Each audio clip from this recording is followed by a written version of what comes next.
for the Black Lives Matter event. I wanted to say that many of us were waiting for this energy that erupted with Black Lives Movement. So I want to thank you for that. We were wondering when we were going to see this again. And so it came. And so you've come. Comment, if you don't mind. I think that the ask of Black Lives Matter is very mild. It's not a very big ask. And I think it needs to be bolder. I think the ask needs to be much stronger than it is, because when is Black Lives Matter going to put up a little more heat, particularly as it relates to the schools, because that's the pipeline that brings people out into the street. When is that going to happen where we actually do say this is a crisis and we cannot go another day without, because you know damn well that if this was happening on this side of the river, if this was happening in Ward 3, you would have a crisis. You'd have parents out there in mass, standing in front of the school, locking themselves up and saying, we have to change or else. When are we going to start saying that? When are we going to keep doing that? Why do we keep falling into this trap of constantly accepting the crumbs that fall behind? It's no longer time for that. Kids are falling and we're ignoring it, and we're talking about these very soft issues, in my opinion, frankly, because I think the crisis is so grave that we don't really put enough emphasis on the crisis mode. Anacostia High School, only 33% of the boys graduate. 66%, 67% do not graduate. Nobody talks about it as a crisis. When you talk to the mayor and when you talk to other elected officials, they're telling you schools are doing great, they're improving. The fact of the matter is they're improving for the white kids, they're not improving for the black kids.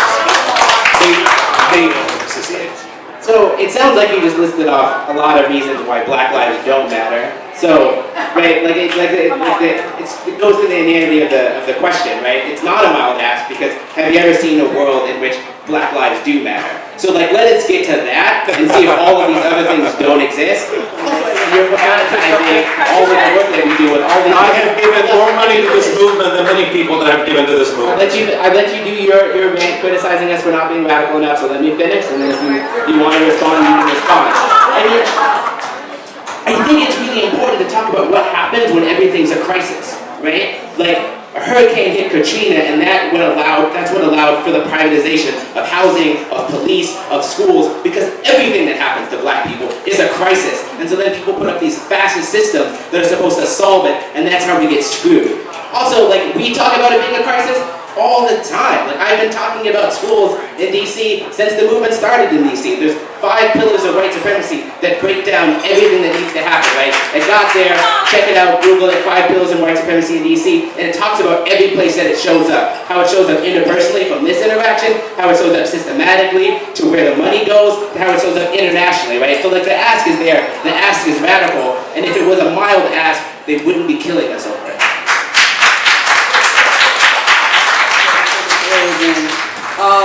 One of the things I've heard various members of Black Lives Matter say for the past year is that for white sisters and brothers, the time is now for you not to be an ally, but to be a co-conspirator. Can each of you speak to that and what that means in real life, in real examples? Being an ally versus being a co-conspirator. So I work with people who do not identify as black probably 50% of my time organizing for Black Lives Matter. And ally is a really hard word for me. I think mostly I focus on people being human. That thing that I said again about the empathy and how you relate to it if you saw this thing happening to another human being. But in organizing terms, very specifically, helping people who do not see the way that racism and white supremacy impact the quality of their life is a lot of really important work. And in doing that, one of the things that we focus on is being able to have access to resources. The way that Jermaine was saying, it's important to have access to resources so that when things happen, you can respond really quickly. So that's one of the ways that I would say we co-conspire with folks that others might identify as allies. But there's a lot. If you are, for example, at a protest or you're doing some sort of action, I'll use a specific story. I do a lot of art activism. I was putting up ornaments around Christmas time that said Black Lives Matter, and we had a young white man with us who was like, let's run up on the White House and put ornaments over there. You know, like, let's run up on all of these places that we're not going to run up on that we're putting things out in the middle of the night and say Black Lives Matter. So we had to like talk him down. It took a lot of people to talk him, large men. Like I had to call people in and say, okay, I've tried to reason with this person. I just need y'all to keep him from doing something crazy. So, and you know, for him, it was really like, this is part of supporting the movement. For me, it was like, I need you to understand that you're endangering other people with your decision-making process. So yeah, I do think that we work collaboratively with all people in getting a better quality of life for Black people. I think that that work comes with a tremendous amount of personal work that has to be done with folks who want to be co-conspirators, so that they aren't perpetuating racism. And what I would say is that allyship is people are invited to be allies. You don't get to like self-appoint yourself an ally.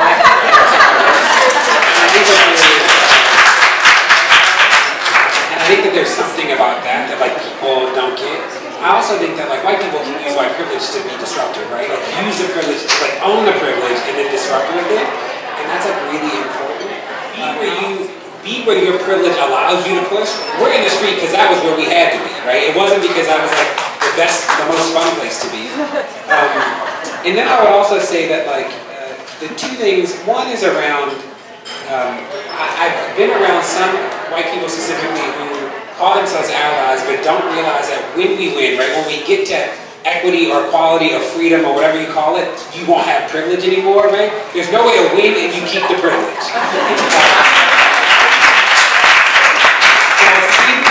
Struggle with that. And also there's like, you know, whiteness is centered in so much of the world we live in. So I would say for our allies, I need to remember to come into spaces and work through the fact that their whiteness is always centered in that. And I do want to say that in DC there are structures, there are places that people can go to work out their white privilege with other people. So there's Showing Up for Racial Justice is one of the groups, Surge. You can look up Showing Up for Racial Justice. There's a chapter in Northern Virginia that calls themselves Surge Nova. And then there's also a chapter in DC. So there are places for people to be depending on where they are in their ability to be. When you answered the question about what does Black Lives mean, you talked about some value questions. You talked about Black liberation. And you basically talked about the worth of people of African descent. What you said reminded me of what Du Bois said, that Negro blood has a message for the world. So things repeat themselves. All of the responses of being able to walk into the offices of power once you raise your voice, that happened years ago. You've done it again. But the question I have for you is, in terms of where do you see yourselves, or where does B.L.M. intersect? In other words, you've mentioned the Black Panthers, you've mentioned the traditional civil rights movement, but there was also the cultural nationalist movement. There was the movement that talked about values, that talks about Kwanzaa, that talked about African culture, that talked about building community. We have a lot of neighborhoods, but oftentimes we don't have communities. We have people that live next to each other, but we don't have communities in the traditional ethno-cultural sense. Right, is going from the analysis of Marxism that the Black Panthers had to the analysis of humanity that the Black arts movement that was very influenced by the Black Panthers had, is that we as the movement now are sort of the inheritors of that idea and that ideological context and that material reality. And so I think, I don't know if that made sense. It made sense in my head, but I'm not seeing nodding heads, or it might not have made sense. But I do think that that pedagogy of the oppressed is kind of how I think about this, right? And that this idea that what we're trying to do is learn a different and higher way to be human, and that there are these structural blocks that don't allow us to do that, right? Like in order for me to sit and find my full humanity, I need to be able to walk down the street and not be traumatized by the police, right? Like I need to have some amount of economic security to like spend time with my niece and my sister, right? And I need to have some sort of housing in order to have that, right? But ultimately what we're asking for is that ideological piece, right? And I think it's really important to hold on to that and hold on to how personal transformation and rethinking all of these systems that have taught us how to think and taught us and limited our humanity, and like rethinking those and then doing collective action really around anything, right? As more fully human selves, as people who have access to the power of the erotic, right? Audre Lorde, right? And doing the work of the movement in more fully human ways is kind of what I'm interested in doing. And so I think if you look at what a lot of the other movements missed, that there was a lot of ideology that was just completely contextual, right? There are things that the Black Panthers did that we can't do because it's not 1965. There are things that Martin Luther King did that we can't do because we're not in that situation. But thinking about how we maybe don't have one black male messiah leading the movement, right? And think about other ways in which the way we do the work around the issues that make sense to our current context are different because we've learned from those movements and we've learned to access a higher level of humanity and more internal transformative power, and then access to current technology that have been built around us to like move that in a collective way. I have one other question. Sister Fahima did speak to a similar cycle that we witnessed with the Black Panthers in the 70s. And Bill O'Reilly and his ilk are already defining the group as terrorists. So that means that there's going to be a media onslaught, there's going to be the police onslaught, and then there'll be I'm assuming that there will be a legal one, and so how are you preparing for that? Question, which was about how are we preparing for infiltration? Is what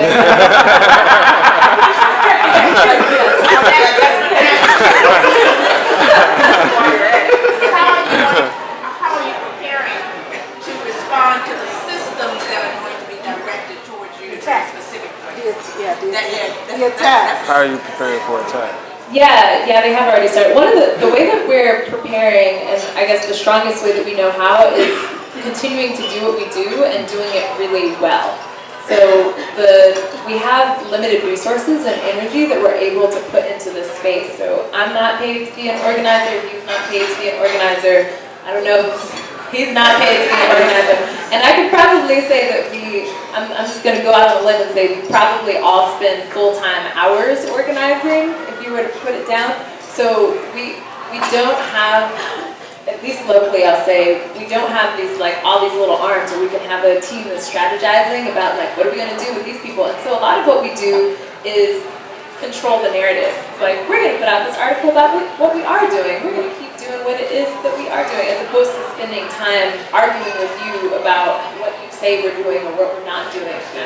I think about this all the time, and I'm like, it's really worrying me some nights, because I think if you look at all the other movements, right? I think the Black Panthers had a way better plan to deal with it than I will come up with, and it did not work, right? The police just came in, knocked in doors, and killed people, and I'm not sure what the solution to that is. I will say we do have connections with Law for Black Lives, which is starting a DC Connect, right, and trying to get legal observers, trying to have legal defense funds, trying to have situations in which we can help people get out of bail, like Black Lives Matter DNP was started in part because OMLR needed to have a fund to bail Erica Cotton out of jail, right? And so we do have those things, but I think mostly how I conceive of it is to have so many leaders and so many people who can continue this work that if they do start targeting people who they think of as leaders, there's going to be people who can step up, and we're going to have a way of holding ourselves accountable, so that if there is a power vacuum of some sort or a skills vacuum, that there is a way to fill that and to keep being flexible and keep being resilient. So, I think that quickly, sort of piggybacking off of something that was said about, this is going way back, about the kids, about ending suspension.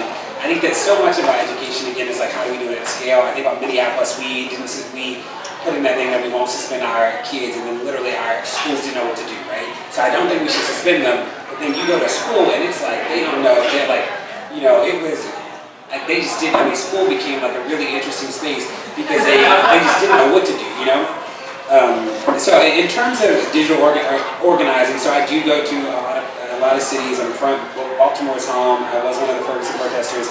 I believe that digital organizing, there's something there. I think there are a lot of people who are woke and don't want to be in an organization. They they want to do the work without being a member. And I'm always interested in who's organizing those people. And I say that as somebody who grew up as a traditional organizer, right? I went to communities, organized young people and adults when I was much younger. That was my work. And I believe that there will always always be space for that work. I also believe that like so much of what we see social media do is like create relationships differently with people.